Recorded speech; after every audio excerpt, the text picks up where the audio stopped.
슈퍼히어로 영화 흥행 포인트를 높여준 명대사 10. 세상의 혼돈과 부조리를 일거에 해결해주는 슈퍼 영웅들.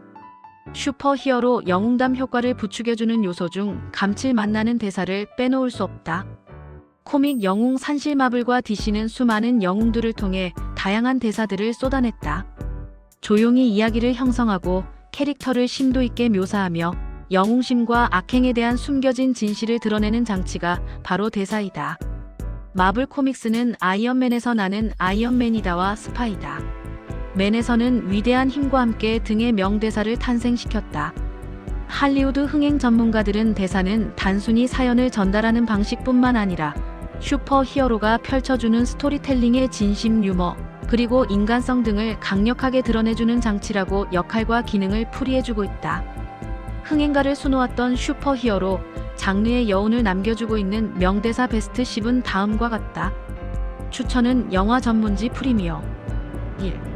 나는 진실과 정의, 그리고 미국적 방식을 위해 싸우러 왔다. 슈퍼맨 더 무비 1978. 로이스 레인. 옥상에서 슈퍼맨과 인터뷰를 하고 있다. 슈퍼맨에게 왜 여기 왔는지 묻는다. 크리스토퍼 리브가 연기한 맨 오브 스틸의 정수는 진심을 담아 미소를 지으며 진실과 정의, 그리고 미국적인 방식을 위해 싸우러 왔다라고 대답하고 있다. 슈퍼맨이 품고 있는 이상주의와 낙관주의를 완벽하게 보여주는 상징적인 대사이다. 이 대사는 영화의 화려한 장면들과 함께 기억되고 있다. 냉소주의가 대부분의 히어로, 장르에 영향을 끼치기 전에 슈퍼맨은 순수한 희망의 화신으로 자리 잡고 있었다. 이 대사는 관객들에게 영웅이 된다는 것은 단순히 생명을 구하는 것이 아니라 더 나은 무언가를 믿는 것임을 일깨워주는데 일조하고 있다. 진지하고 자신감 넘치며 지극히 진솔한 대사이다. 이러한 특징들이 리브가 연기한 슈퍼맨의 시대를 초월하는 존재로 만든다. 오늘날에는 진부하게 들릴지 모른다. 슈퍼히어로 장르 전체의 핵심을 담고 있다. 아무리 가능성이 없어도 선에 대한 믿음을 이야기해주고 있는 언급이라고 할 수 있다. 이 문 뒤에는 어둠의 존재가 있다. 사악하고 오래됐다 그리고 굶주린 자이다. 헬보이 2004. 기에르모 델 토로 감독의 헬보이. 에이브 사피엔더그 존스. 데이비드 하이드 피어스 목소리 연기음 R. D팀이 미스터리한 방을 조사하는 동안 불길한 대사를 내뱉는다. 차분하고 거의 경건한 어조로 이 문 뒤에는 어둠의 존재가 있다. 사악하고 오래됐다 그리고 굶주린 자이다라고 말한다. 앞으로 펼쳐질 일들이 여러 고충이 있을 것임을 예고시켜주고 있다. 짧은 순간이지만 영화 분위기를 완벽하게 담아내는 대사이다. 영화는 고딕풍이다. 신화적이다. 초자연적인 공포로 가득하다. 이 대사는 델 토로 특유의 시적이고 기괴하면서도 아이러니를 드러내주고 있다. R. D팀의 학자적 공감 능력을 지닌 에이브. 초자연적인 것에 진정한 무게감을 부여하고 있다. 그의 행동과 사연은 펄프 어드벤처에서 러브크래프트식 공포극으로 격상시키고 있다는 리뷰를 듣는다. 이 문 뒤에는 어둠의 존재가 있다. 사악하고 오래됐다 그리고 굶주린 자이다. 이 대사는 슈퍼히어로 영화 역사상 가장 찬사를 받은 연기 중 하나를 보여주는 설정이 되고 있다. 헬보이는 유머와 스펙터클의 균형을 잘 잡았지만 이 대사는 더 오래되고 낯선 무언가에 뿌리를 두고 있다. 할리우드 비평가들은 원고지가 아닌 잉크와 피로 쓰여진 듯한 느낌을 주는 희귀한 슈퍼히어로 대사 중 하나라고 풀이해주고 있다. 3. 우리 모두에게 영웅이 있다고 믿고 있다. 스파이더맨 2004. 스파이더맨이. 피터 파커는 메이 숙모가 집을 비우려고 짐을 싸는 모습을 보게 된다. 두 사람은 영웅과 희생에 대해 진솔한 대화를 나누게 된다. 메이는 피터에게 말한다. 우리 모두에게 영웅이 있다고 믿고 있어. 그 영웅은 우리를 정직하게 만들어 힘을 주고 고귀하게 만들지. 마침내 자부심을 갖고 죽을 수 있게 해줘. 비록 때로는 흔들리지 않고 가장 원하는 것, 심지어 꿈까지도 포기해야 할 때가 있지만 용기, 상실, 그리고 도덕적 고결함에 대한 아름다운 의견이다. 이 말은 피터가 잠시 은퇴했던 스파이더맨의 망토를 되찾는데 영감을 주게 된다. 이 장면은 벤 삼촌의 거대한 힘과 함께라는 대사에 가려지곤 하지만 그만큼 심오한 의미를 전달해주고 있다. 메이 숙모의 지혜는 스파이더맨이의 감정의 중심을 제공하고 있다. 평범한 사람들이 어떻게 조용한 방식으로 영웅심을 구현할 수 있는지 보여주게 된다. 역할을 맡은 로즈메리 해리스는 따뜻함과 우울함을 담아 이 대사를 전달하고 있다.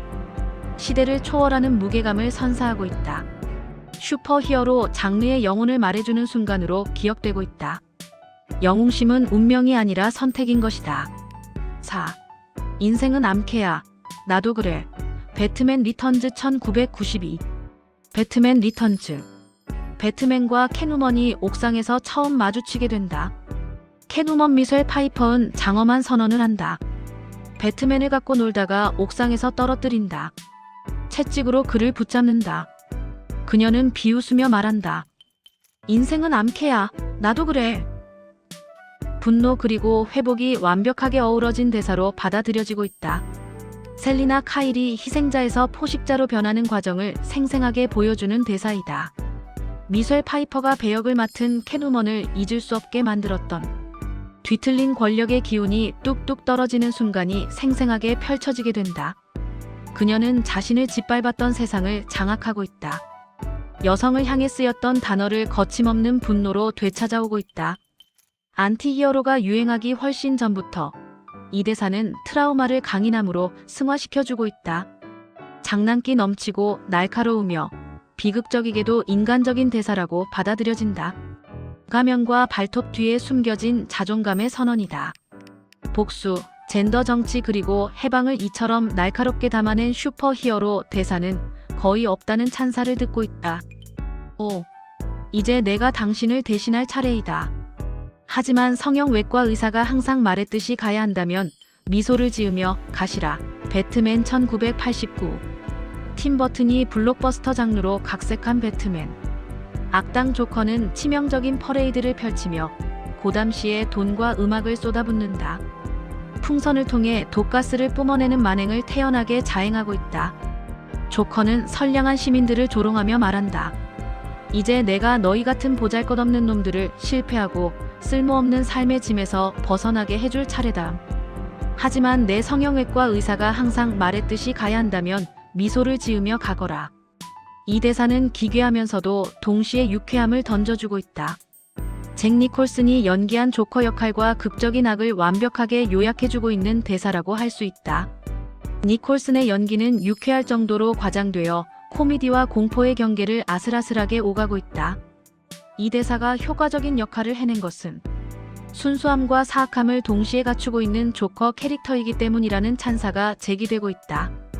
할리우드 리포터는 자기애적이고 과시적이다. 잔혹할 정도로 시적이다. 조커의 왜곡된 유머 감각을 포착하는 동시에 파괴를 얼마나 즐기는지 보여주고 있다. 악당 대사의 걸작이다. 섬뜩하고 재치있고 소름 돋을 정도로 자의식적이다는 리뷰를 보냈다. 6. 체스에서는 폰이 먼저이다. 엑스맨 최후의 전쟁 2006. 엑스맨 최후의 전쟁 클라이막스. 알카트라스 전투에서 매그니토 이안 맥켈런은 자신의 뮤턴트 추종자들이 전투에 돌입할 준비를 하는 모습을 지켜보고 있다. 저거넛이 앞으로 나아가려 한다. 매그니토는 차가운 권위를 내세워 그의 행동을 저지시킨다. 차분하게 체스에서는 폰이 먼저다라고 말한다. 이것은 그의 혁명 뒤에 숨겨진 위선을 드러내는 조용하고 잔혹한 순간이다. 매그니토는 뮤턴트 종족의 생존을 위해 싸운다고 주장하고 있다. 주저없이 자신의 종족을 희생할 각오가 되어 있다는 것이다. 매그니토는 위험 있는 침착함으로 매그니토 오만함과 도덕적 무지를 폭로해주고 있다. 체스에서는 폰이 먼저이다. 이 대사의 탁월함은 간결함에 있다. 은유적이면서도 문자 그대로의 의미는 매그니토의 전략적 판단과 무자비한 실용주의를 함축하고 있는 것이다. 대사는 단순한 전투 명령을 권력, 조종, 그리고 전쟁의 대가에 대한 섬뜩한 해설로 승화시켜주고 있다. 7. 행운은 내가 만들어요. 덴트씨, 다크 나이트 2008. 다크 나이트.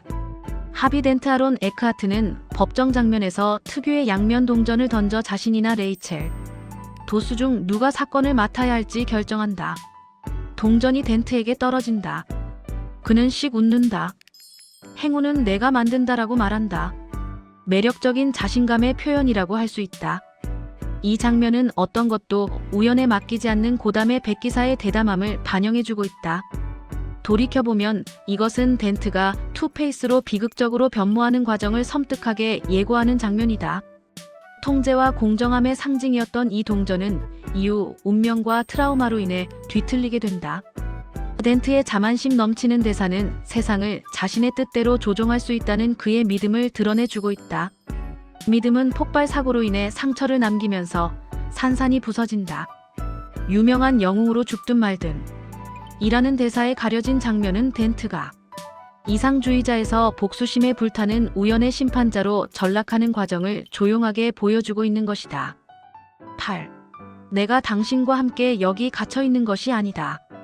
당신이 나와 함께 여기 갇혀 있는 것이다. 워치맨 2009. 워치맨. 타협하지 않는 자경단원 로르샤흐 제키 얼 헤일리. 자신이 석방하는 데 도움을 준 범죄자들과 함께 수감된다. 여러 수감자들이 복수를 시도하고 있다.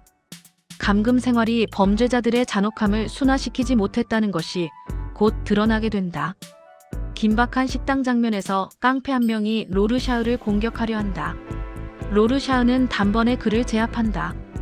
건달 얼굴에 끓는 기름을 붓는다. 순수한 지배와 심리적 위협이 순간이다. 로르샤흐의 세계관을 완벽하게 보여주는 순간이다. 그는 동료 수감자들에게 정의는 장벽으로 막혀있지 않다고 역설한다. 두려움만이 자신들의 존재를 진정으로 지배하는 유일한 법이라고 귀뜸해주고 있다. 다른 수감자들이 공포에 질려 움츠리고 있다. 로르샤흐는 돌아서서 으르렁거린다. 난 당신과 여기 갇힌 것이 아니야.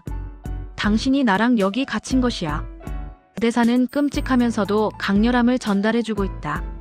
로르샤흐의 도덕률이 비록 왜곡되었지만 그를 둘러싼 살인자들보다 훨씬 더 위험하게 만든다는 것을 선언하는 것이다. 9. 인류는 사악하지 않다. 다만 무지할 뿐이다. 엑스맨 2000. 엑스맨. 자비에르 교수 패트릭 스튜어트는 자신의 저택에서 대면한 울버린에게 왜 여전히 인류를 믿는지 설명할 때 인류는 사악하지 않다. 다만 무지할 뿐이다라고 말한다. 이 대사에는 자비에르의 철학, 즉 비난보다는 연민을 정의하는 심정을 담고 있다. 인류는 사악한 것이 아니라 단지 무지할 뿐이다라는 대사는 뮤턴트 간의 갈등을 전쟁이 아닌 두려움과 무지에서 비롯된 오해로 풀이해주고 있는 것이다. 이 대사의 탁월함은 낙관주의에 있다. 순진하지 않고 깊은 희망을 담고 있다. 배역을 맡은 스튜어트의 차분한 말투는 이 대사를 논쟁이라기보다는 진실처럼 들리게 한다. 그의 대사는 엑스맨을 넘어 공감, 공존 그리고 파괴보다는 교육관을 담고 있다. 분열과 편견의 시대. 자비에르의 확고한 신념은 그 어느 때보다 절실하게 느껴진다. 찰스 자비에르와 매그니토를 구분짓는 요소. 변화의 가능성에 대한 믿음을 완벽하게 표현하는 간결하고 절제된 대사라고 할 수 있다. 10. 당신을 죽이지 않을 거야. 부탁 하나만 들어줘. 당신 친구들에게 다 알려줬으면 좋겠어. 배트맨 1989. 팀 버튼이 대형 화면으로 의욕적으로 각색한 배트맨. 영웅의 신화적인 존재감을 단번에 보여주는 장면으로 시작하고 있다. 고담시 옥상. 두 명의 강도를 잡은 배트맨 마이클 키튼. 겁에 질린 강도 한 명을 옥상에 매달아 놓는다. 그 강도는 목숨을 구걸하고 있다. 배트맨은 으르렁거리며 널 죽이지 않을 거야 라고 외친다. 배트맨은 이어서 부탁 하나만 들어줘. 당신 친구들에게 내 이야기를 모두 전해줘라고 말한다. 어둡고 극적이며 동시에 상징적인 분위기를 자아내고 있다. 이 대사는 배트맨을 살인자가 아닌 공포와 경외심을 불러일으키는 전설로 묘사하는데 일조하고 있다. 마이클 키튼이 맡은 배트맨 캐릭터. 조용하고 강렬하며 연극적인 면모를 완벽하게 보여주고 있다. 그의 인용된 대사는 고담의 도시 전설이라는 신화를 단 몇 마디로 구축해주고 있다. 필름 느와르의 쿨함과 코믹북의 장엄함을 조화롭게 보여주고 있다. 개봉 당시 간과되기 쉬운 함축적인 대사로 영웅을 효과적으로 묘사한 작품은 거의 없었다는 찬사가 쏟아졌다.